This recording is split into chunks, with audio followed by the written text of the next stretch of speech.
کئی دوست آتے ہیں، خواتین بھی آتی ہیں، یہ بڑی پریشانیاں ہیں، سب کچھ ہے، بڑی پریشانی ہے۔ میں نے کہا بی بی آپ امتحان دے رہی ہیں، ایگزامینیشن ہال میں آپ کے لیے کوئی ریفریشمنٹ تو نہیں ہوتی، بلکہ آپ کو خود پھڈے میں ڈالا جاتا ہے، اچھی خاصی آسان چیز کو الٹا سیدھا کر کے پیش کر دیا جاتا ہے۔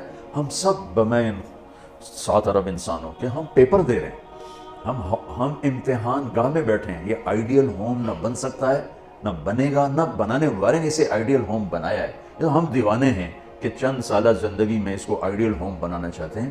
گزرگاہ ہے، مسافر خانہ ہے، اور اس پر زائد کیا ہے، لِيَبْلُوَكُمْ أَيُّكُمْ أَحْسَنُ عَمَلًا، کہ اس نے اس لیے ہمیں پیدا کیا ہے کہ ہمیں دیکھنا چاہتا ہے کہ اپنے عمل کو خوبصورت کون بناتا ہے اور دنیا کے ٹھیکروں پہ کون بک جاتا ہے، اپنی شخصیت کو کون بناتا ہے اور چیزوں پر کون بک جاتا ہے۔ یہ پیپر ہو رہا ہے۔ اب وہ پیپر کیسے حل کرنا ہے، یہ علم ہمارے پاس کوئی نہیں ہے۔ اس کے لیے 1,24,000 انبیاء کو اللہ نے بھیجا کہ جاؤ انہیں بتاؤ کہ پیپر حل کیسے کرنا۔ تو سب سے آخر میں اللہ نے جناب رسول اللہ صلی اللہ تعالی علیہ وسلم کو دنیا میں مبعوث فرمایا، آخری کتاب، آخری نبی، آخری رسول۔ آپ کا مشن بھی یہی تھا کہ زندگی کیسے گزارنی ہے۔ پچھلی کتابوں سے اب چونکہ آپ وجہ کائنات ہیں، ابو ہریرہ نے ایک دفعہ آپ سے پوچھا یا رسول اللہ آپ کو نبوت کب ملی تھی؟ تو ابھی ربیع الاول گزرا ہے، گزر رہا ہے، تو 2-3-4 دن باقی ہیں۔ ہم کتنے جلسے ہوتے رہے اس میں، آپ یہ اس تاریخ کو پیدا ہوئے، اس تاریخ کو انتقال فرمایا، 40 سال کی عمر میں نبوت ملی، 63 سال کی عمر میں انتقال فرمایا۔ اپنے نبی کا جواب سنا، یا رسول اللہ آپ کو نبوت کب ملی؟ تو کیا جواب ہے؟ 40 سال۔ کتابی جواب جو میں ڈھونڈ کے آپ کو بتا رہا ہوں، 40 سال 6 مہینے 10 دن۔ اور یہ کیلکولیشن ہے محرم، صفر، ربیع الاول کے لحاظ سے، دسمبر، جنوری، فروری کے لحاظ سے نہیں، اس لحاظ سے عمر اور کم ہوگی۔ 40 سال 6 ماہ 10 دن۔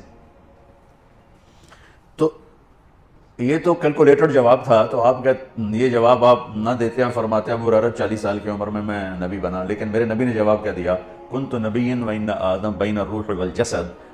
ابو ہریرہ ابھی آدم کی مٹی کٹھی نہیں ہوئی تھی اور میں نبی بن چکا تھا۔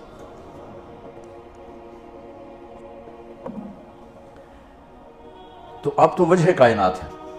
آدم علیہ السلام اور اماں حوا کا اللہ نے نکاح فرمایا، تو کہا آدم مہر ادا کرو اپنی بیگم کا۔ کہنے کہ جی کیا ادا کرو؟ تو نکاح تو جنت میں ہو رہا ہے، جنت سونے چاندی سے بھری پڑی ہے۔ اللہ کہتا تھا اتنا زیور ڈال دو، اتنا سونا دے دو۔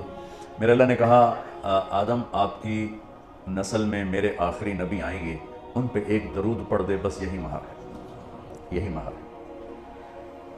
تو اس سے اور تھوڑا پیچھے چلے جائیں، میرے نبی نے فرمایا کہ اللہ تعالیٰ نے پیدائش کائنات، پیدائش آدم نہیں، پیدائش آدم تو وہ تھوڑی عمر ہے، پیدائش کائنات کو 25-30 ارب سال ہو چکے ہیں۔ پیدائش کائنات سے 1000 سال پہلے اللہ تعالیٰ نے سورہ یاسین کی تلاوت فرمائی۔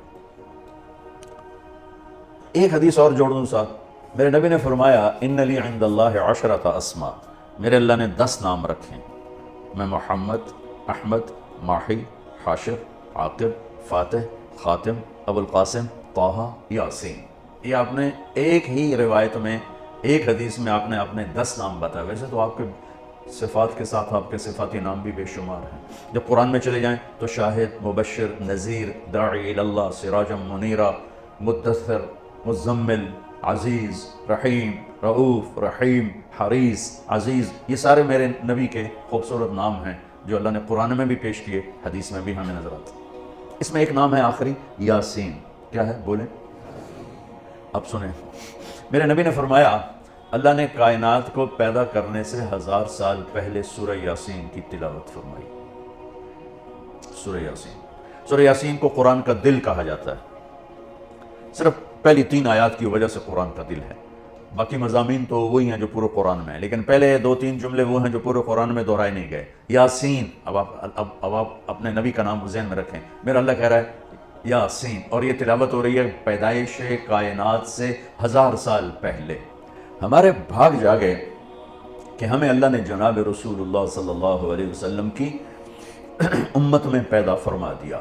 تو اس نے اپنے علم کامل کے ساتھ انبیاء کا سلسلہ جاری فرمایا، صرف اس ایک لِيَبْلُوَكُمْ أَيُّكُمْ أَحْسَنُ عَمَلًا، کہ تم میں اپنے عمل کو خوبصورت کون بناتا ہے اور تم میں کون اپنے عمل کو بدصورت بناتا ہے۔ اس نقطے کا علم انسان کے پاس نہیں ہے، اس نقطے کا علم انسان کے پاس نہیں ہے۔